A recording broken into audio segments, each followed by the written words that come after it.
ইতিমধ্যে মুখ্যমন্ত্ৰী হিমন্ত বিশ্ব শৰ্মা, পবিত্ৰ মাৰ্ঘেৰিটা, জয়ন্ত মল্ল বৰুৱা সকলোৱে কৈছে যে ভূপেন বৰা আৰু ৰকিবুল হুছেইনৰ বাবে এই সিদ্ধান্ত, এই কঠোৰ সিদ্ধান্ত ল'বলৈ বাধ্য হ'ল। আৰু ইয়াৰ পাছতে দেখিবলৈ পোৱা গৈছে শাসক বিৰোধী তথা দল সংগঠনৰ মাজত বিভিন্ন ধৰণৰ প্ৰতিক্ৰিয়া। বিৰোধীয়ে এয়া বা বিভিন্ন দল সংগঠনে কৈছে যে এয়া হিটলাৰী সিদ্ধান্ত আৰু বিভিন্নজনে বিভিন্ন প্ৰতিক্ৰিয়া আগবঢ়াইছে। আমি এইখিনি মুহূৰ্তত আমাৰ সাংবাদিক ৰবিউলৰ ওচৰলৈ যাব বিচাৰিছোঁ। আইনজীৱীয়ে এই সমগ্ৰ প্ৰসংগত কি মন্তব্য আগবঢ়ায়? আমি অধিবক্তাৰ ওচৰত উপস্থিত আছে আমাৰ সাংবাদিক ৰবিউল। আমি ৰবিউলৰ ওচৰলৈ পোনে পোনে যাবলৈ চেষ্টা কৰিম। ৰবিউল, আমি আপোনাৰ ওচৰলৈ আহিছোঁ। সমগ্ৰ ৰাজ্যজুৰি চৰ্চা হৈছে, প্ৰতিক্ৰিয়া হৈছে, দল সংগঠনে প্ৰতিক্ৰিয়া ব্যক্ত কৰিছে আৰু আনফালে শাসক বিৰোধীৰ মাজত যি ধৰণৰ বোকা ছটিওৱাৰ ৰাজনীতি আৰম্ভ হৈছিল, সেয়া আজিৰ এই সিদ্ধান্তটো একেধৰণে তেওঁলোক অটল আছে। বিৰোধীয়ে যি ধৰণে কটাক্ষ কৰিছে বা এই সিদ্ধান্তক আদৰি ল'ব পৰা নাই, শাসকীয় পক্ষই কৈছে যে এয়া কেৱল ৰকিবুল হুছেইন আৰু ভূপেন বৰাৰ কাৰণে এনেধৰণৰ এক সিদ্ধান্ত ল'বলৈ বাধ্য হ'ল। আইনজীৱীয়ে কি কয়? আপোনাৰ লগত কোন উপস্থিত আছে অধিবক্তা? কি কয় তেওঁ? সকলোখিনি কথা পোনপটীয়া সম্প্ৰচাৰ জানিব বিচাৰিছোঁ।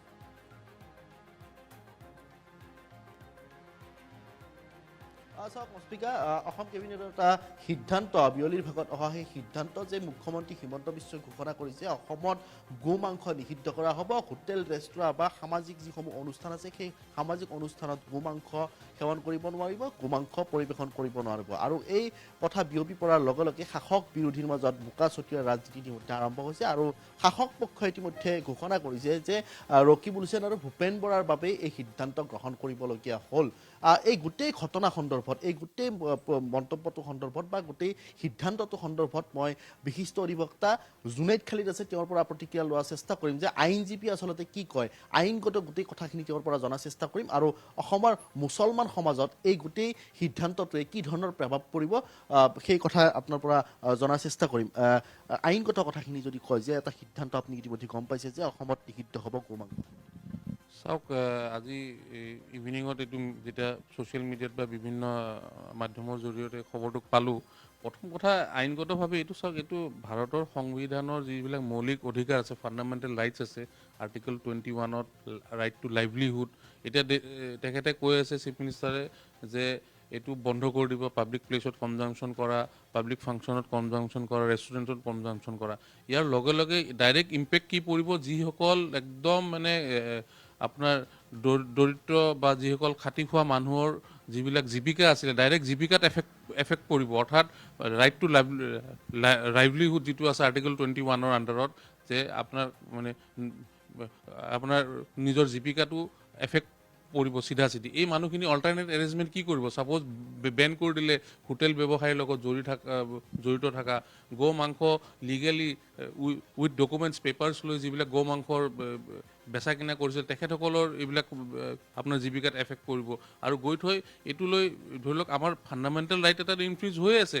লগতে আৰ্টিকল 25, 26ত যিটো আমাৰ মানে আমাৰ ধৰ্মীয় যিটো এটা ভাৰতীয় সংবিধানে যিটো আমাক দিছে, আপোনাৰ ৰাইট টু প্ৰফেছ, প্ৰভোকেট দ্য ৰিলিজন, আমাৰ এইটো আমাৰ ধৰ্মৰ এটা হেৰি হয় যে আমি কি খাম কি নাখাম, সেইটো আমাক সংবিধানে আমাক এটা অধিকাৰ দিছে। তাত এখন চৰকাৰে বলপূৰ্বকভাৱে আহি পেলাই এটা বস্তু ইমপ্লিমেণ্ট কৰি পেলাই আপোনাৰ এইটো কেনেকৈ এইটো বন্ধ কৰিব নোৱাৰিব, এইটো আইনগতভাৱে এইটো আমাৰ গ্ৰহণযোগ্য নহয়। আৰু দ্বিতীয়তে অলৰেডি অসম চৰকাৰে এটা আছাম কেটেল প্ৰিজাৰ্ভেশ্যন এক্ট 2021খন পাছ কৰি থৈছে।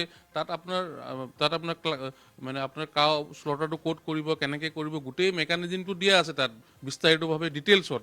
এই এক্টখন থকা স্বত্বেও এটা ফটককৈ নতুন বস্তু এটা আনি দিলে, এই কোনোবাই পলিটিকেল লিডাৰে কিবা ক'লে, তাৰ বেকগ্ৰাউণ্ডত এটা আনি দিলে, আল্টিমেটলি এফেক্টেড কোন হ'ব? গ্ৰাউণ্ডত যিসকল মানুহ আছে, খাটি খোৱা মানুহ, তেখেতসকল এফেক্টেড হ'ব, 1 নম্বৰ। 2 নম্বৰ, এইটো লৈ পেলাই নন মুছলিম কমিউনিটিৰ মানুহ বহুত এফেক্টেড হ'ব। কাৰণ ধৰি লওক গৰু যিটো বেচা কিনা কৰা হয়, গাঁৱৰ একদম হিন্দু মানুহ এজনেও যিটো গৰু ধৰি লওক খেতিৰ যোগ্য নহয়, যিটো গৰু আপোনাৰ এনেই এটা বোজা হৈ থাকে, আপোনাৰ নেপালী যিসকল আপোনাৰ গাখীৰৰ ব্যৱসায়ৰ লগত জড়িত, যিটো গৰুৱে গাখীৰ দিব নোৱাৰে, যিটো এটা বোজা হৈ যায়, সেই গৰুবিলাকহে ক্ৰয় কৰি পেলাই ক্ৰমান্বয়ে তেখেতসকলে চেল আউট কৰি দিয়ে। এটা এছেট হিচাপে, এটা বিজনেছ চাৰ্কুল হয় একদম গ্ৰাছৰুট লেভেলৰ পৰা। এইটো ক্ৰমান্বয়ে বহুত দিনৰ পৰা চলি আছে। দৰিদ্ৰ মানুহৰ ছোৱালীৰ বিয়া হওক, শিক্ষা দীক্ষা হওক, এটা পুঁজি হিচাপে ৰাখে এইবিলাক। মানে আপোনাৰ যিবিলাক গৰু কামত নাথাকা, খেতিৰ যোগ্য নহয়, গাখীৰ দিয়া যোগ্য নহয়, বাচ্চা দিব নোৱাৰে, এনেকুৱা গৰু ক্ৰমান্বয়ে সেইবিলাক ব্যৱসায় ক্ৰয় কৰে।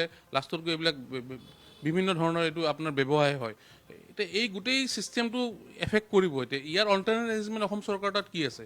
এটা পলিটিকেল হাইপ ক্ৰিয়েট কৰিবৰ কাৰণে, এটা পলিটিকেল গেইন ক্ৰিয়েট কৰিবৰ কাৰণে, এটা পাৰ্টিকুলাৰ কমিউনিটিক টাৰ্গেট কৰিবৰ কাৰণে এইবিলাক সিদ্ধান্ত লৈ পেলাই এটা বিভ্ৰান্ত সৃষ্টি হ'ব, সমাজত খাটি খোৱা দৰিদ্ৰ মানুহ এফেক্টেড হ'ব, ভাৰতৰ আইনৰ সংবিধানৰ মৌলিক অধিকাৰ উল্লংঘন কৰিছে এইবিলাকে, আৰু এইটো আমি বিৰোধিতা কৰিছোঁ।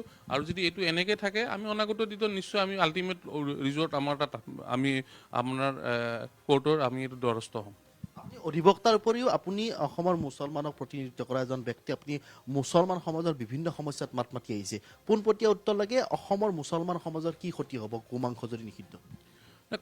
অসমৰ আপুনি এনেকৈ অসমৰ মুছলমান মানুহৰ চাওক, এইটো ইছলাম ধৰ্মত যে গৰু নাখালে যে মুছলমান হৈ নাথাকিব এনেকুৱা কোনো কথা নাই, ঠিক আছে? ইছলাম ধৰ্মত যে গৰু খালে যে মুছলমান হ'ব এইটো কোনো কনচেপ্ট নাই, এইটো এটা ভুল ধাৰণা।